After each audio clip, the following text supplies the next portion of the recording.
Donc, ici, on va voir maintenant quand on veut créer un deuxième site web et pouvoir le gérer sur Dreamweaver. On en a un déjà qui existe ici, qu'on avait déjà utilisé. Donc, si j'ouvre la page, c'est celui sur lequel on avait travaillé précédemment. Donc, je le ferme.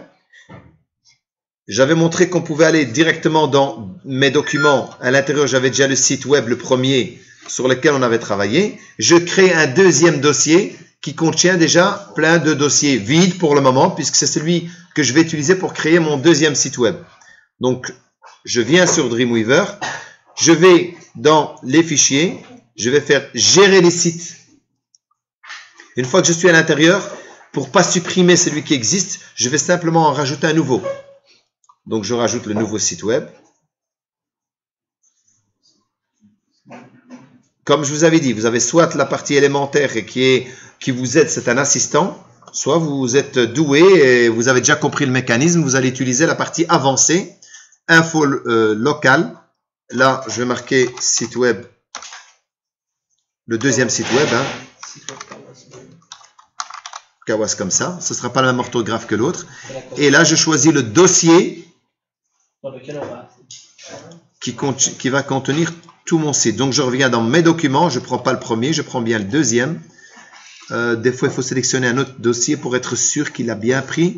Voilà, il l'a bien pris. J'ai sélectionné un dossier qui était à l'intérieur du site web Kawas. Automatiquement, ma racine, c'est bien document site web Kawas avec le W. Et je fais OK. Je termine. J'en ai bien deux ici maintenant. Je fais terminer. Et le dossier qui s'est ouvert maintenant sur Dreamweaver, c'est celui qui est pour le moment vide. Il ne contient aucune photo ni aucune page. Je vais créer ma première page. J'ai ici Dreamweaver qui me propose les différents types de fichiers que je vais ouvrir. Je fais HTML. Donc, pour ouvrir la première page. Je me retrouve avec ma page vide.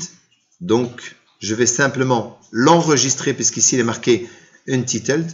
Et là, il est marqué le titre, document sans nom. On peut dire toujours Home puisque ce sera la page qui va être considérée comme l'accueil. Et pour l'enregistrer, je vais dans Fichier, Enregistrer sous. Et je vais bien sûr dans le dossier site web Kawas KWAS. Si jamais vous n'êtes pas dessus, il faut aller dans Documents. Et dans Documents, vous prenez le site, votre propre site à votre nom. Et là, vous tapez Index puisque c'est la première page qui va être lancée lorsque vous allez lancer le navigateur, votre site web.